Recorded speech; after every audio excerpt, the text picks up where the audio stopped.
In honor of Eternals releasing a couple weeks ago, I ultimately decided to finally release this video that has been on the back burner for quite a while.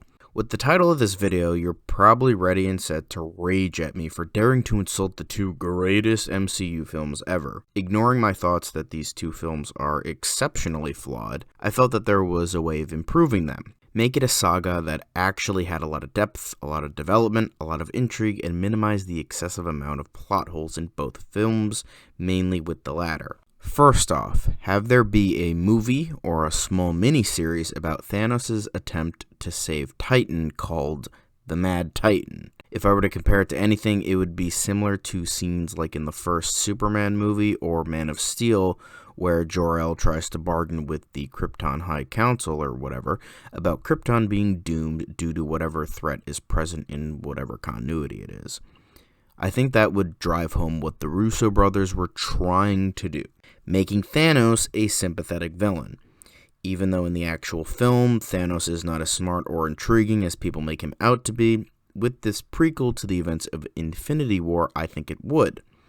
Now, normally backstory usually makes a villain less scary, but when you have an antagonist that is supposed to be almost viewed as a hero, that argument goes out the window for me. I think a film about Thanos figuring out the problem with the overpopulation of the universe, even though I still think the comic book reasoning would be better, but whatever. And trying to convince people on Titan about how overpopulation threatens not only the planet, but the entire universe. It would sort of be like a space courtroom drama with many sci-fi elements.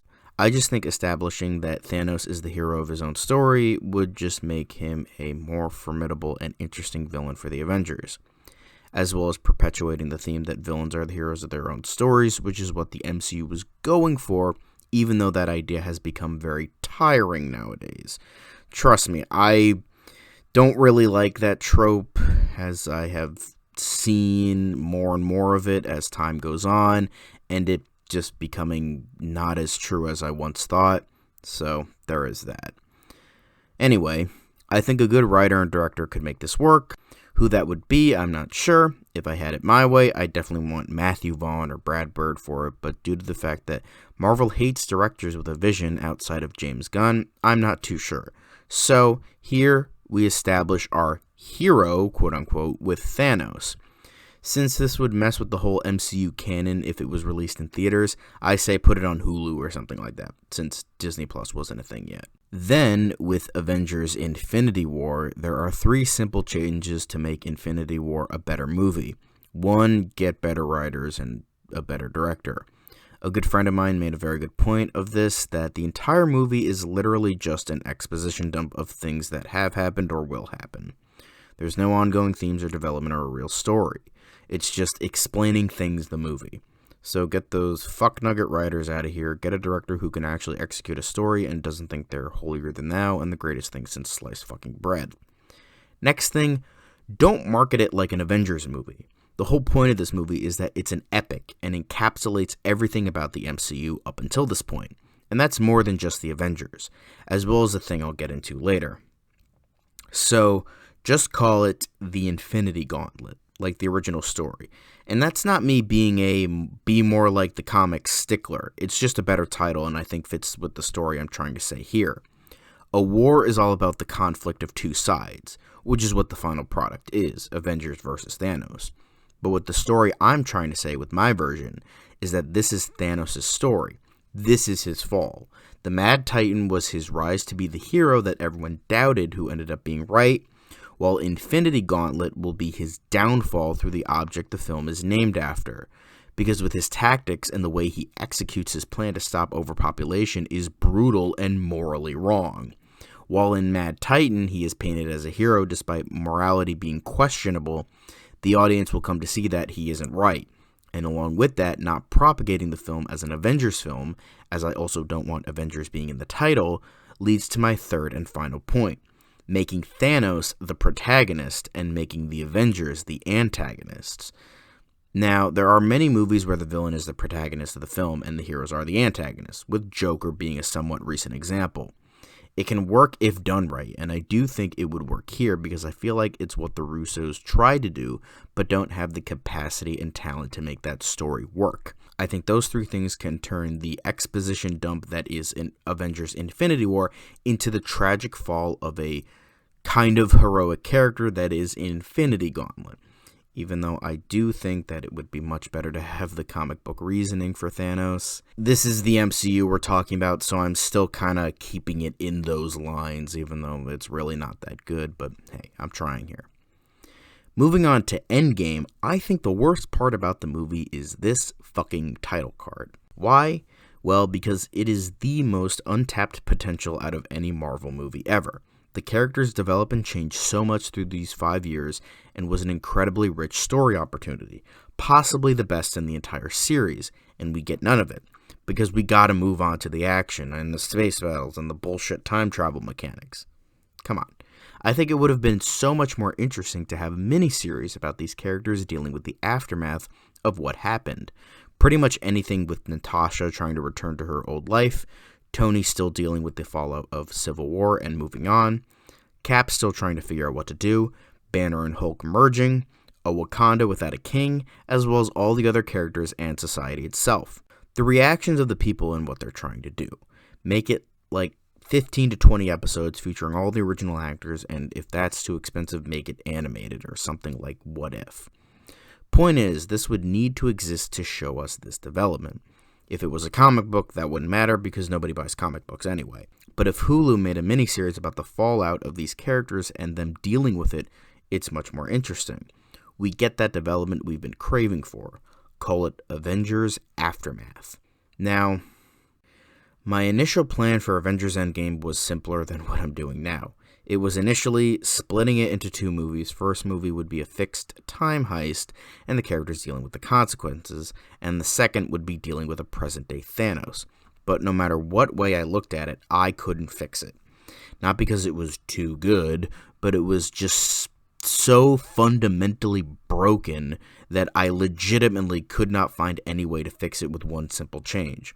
So, I decided to pretty much redo the entire movie. I do want to state before I start this that if I had endless amounts of time and actually cared more about the movie, I would put a lot more care and time into this idea. But since I don't really care about Endgame that much, the movie I have envisioned is pretty weak. But as I will go on to explain, I was written into a corner. So here we go. First things first, I'm going to make it so that the actual Endgame opening is the opening of Avengers Aftermath. There is a bit with Hawkeye's family and Thanos is killed by Thor in the opening, and that leads to the miniseries. Then with the actual film, it's already 5 years later, and the Avengers have gotten used to their lives for the most part, as we saw in Avengers Aftermath. Now, I really didn't want to bring time travel into it, but as I said, I'm kind of written into a corner with the whole Scott Lang shit, so I have to bring it in here. But what I'm going to do is have them go back in time and stop Thanos before he destroys the stones. So, the opening would follow similar beats to the actual film. Whatever the final episode is of the miniseries would bleed into the actual film. The opening is Scott getting released from the quantum realm. He finds his daughter and they have more of a touching reunion. It's more emotional and they get to spend a bit more time together than in the actual film. It's through this interaction that Scott gets the idea to go back in time and stop this because of his time in the quantum realm and whatnot. So he goes to the Avengers headquarters to submit his idea for going back in time and stopping Thanos. Due to the development we got about Natasha not wanting to move on during Aftermath, she immediately says yes, let's do it. Steve is on the fence about the whole thing and talks with Natasha about whether or not to do this. Steve is more on the side of moving on and admitting defeat because, again, this is his development that we saw during Aftermath. They discuss further, and Steve begrudgingly goes with the plan. They go to Tony with their idea, and he calls bullshit, much like in the original film. The scene with him kind of plays out the same, but it takes a couple more days to figure it out and what he wants from them. He eventually calls them and agrees to execute the plan. In the meantime, Nat goes to find Clint, and Hulk and Rocket go to find Thor. Clint's Ronin years are mentioned in the miniseries, but not super heavily showcased. He gets an episode or two, maybe. This is due to the fact that he's getting his own show mentoring Kate Bishop, so Ronin will be showcased, but not as much. Thor did get some regression in terms of becoming overweight and not saving the universe. But in my version, it's not played off as a joke. It's taken seriously, like depression and mental health should be taken. No Fortnite or Noob Master 69 or whatever. No Korg and Meek either. We get a very solemn scene with Thor still dealing with his depression, with Rocket having a character moment with him. I think a good scene to substitute the I'm still worthy scene in the final product, which hurts to get rid of as it is a great scene, but I'm not going to be going back in time to a time when the hammer was not destroyed yet. It would be Rocket telling Thor that he doesn't need Mjolnir to tell him he's worthy or not to be worthy. He needs to be what he's always been, a hero, a god. With this coming from Rocket, who has also lost so much at this point, is even better. Here you have two incredibly broken people still dealing with their loss, but one is choosing to try and still save whatever he can, and one that has given up. It's through this that Thor eventually, yet begrudgingly, agrees to help. So, back to the Avengers headquarters, and we get a scene with Tony and Steve, as well as Tony's plan. All of the current Avengers gather in to listen to Tony's plan. He explains how to do it, as well as some rules that need to be followed if he's going to be coming along. No multiple trips, it would cause too many repercussions to the timeline, as well as going back as soon as they possibly can. Rhodey has his baby Thanos theory, and Tony says no, it would fuck up way too much shit. He recommends going back right after the snap, and before Thanos destroys the stones. Then bring them back to the present to again not suffer repercussions. Everyone has to agree to do it this way, as well as Lang agreeing because there aren't enough Pym particles for multiple people with multiple trips. So all scientific nerds like Stark, Banner, Rocket, Nebula, and Lang, because he is an electrical engineer, and not just shitty comic relief, build the time machine over the course of a couple days, and with this we get some quieter moments between various characters, like Thor and Rocket and Natasha and Clint being the main ones, as well as some unresolved tension between Stark and Rogers. Eventually, they get the time machine up and running, and they set the coordinates for 5 years earlier, right after Thanos wiped out half the universe. Rocket has deduced that Thanos could be on 3 different planets, and that they will have to split up into teams to each planet, and then reconvene on whatever planet that Thanos is actually on. So they split into teams. Tony, Nebula, and Rhodey go to one team, Steve, Thor, and Rocket go to another, and Natasha, Clint, and Lang go to another. Bruce stays behind just in case anything goes wrong. So they all go back in time in each of these planets with a shrunken spaceship. The planet that Tony, Nebula, and Rhodey goes to is the planet that Thanos is on, and they radio everyone else. The final shot of Infinity War, or Infinity Gauntlet as I made it in this universe, is shown with Thanos looking out onto the sunrise, and we see that behind him, they have appeared. Thanos sees them, and there is an inciting brawl while the other teams try to make it there to help them. Similar to how the fight on Titan went, they try to make it so that Thanos can't close his fist to get the gauntlet off. The other teams manage to make it there as Rhodey and Stark manage to get the gauntlet off. Thanos pleads with them not to do this, to let the universe be, that it needs to be this way. But while the Avengers are standing over him, one of them, could be Lang, could be Thor, lets it slip that they're from 5 years in the future, and they eventually all disappear. Thanos then starts to plan. They go back into the future and see that everything is relatively normal. Hulk offers to do the snap to bring everyone back due to the reasons stated in the actual movie.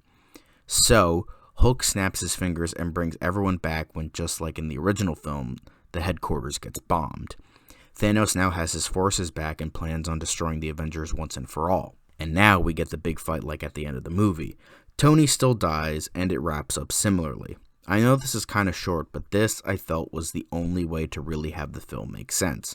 There could be plenty of plot points that could be added, but the main thing I wanted to do was have the Thanos they fought in Infinity Gauntlet be the same one they fought in the end. Mainly because the famous "I don't even know who you are" meme pretty much encapsulates a lot of things wrong with Endgame, despite it being a rather funny meme. You have these characters going up against a Thanos that has no personal qualms with them, and because of that, there's no investment. It feels like yet another bad guy the Avengers have to beat, and not 5 years of aggression pent up between Avengers and Thanos. While my version isn't that great either, I still tried my best to make it a character-driven finale for all the Avengers and Guardians, and have it encapsulate all of these movies, rather than the hacked-up mess we got with so many loose ends you can knit a fucking sweater with it. I could possibly improve it in the future. This is the best I could possibly come up with, though. Let me know if you would do anything differently and if you have any ideas for my version. Peace out. Oh, by the way, before I forget, I will be taking a month-long break, as you maybe saw in my About page, because I wanted to take some time off for Christmas and Thanksgiving, kind of.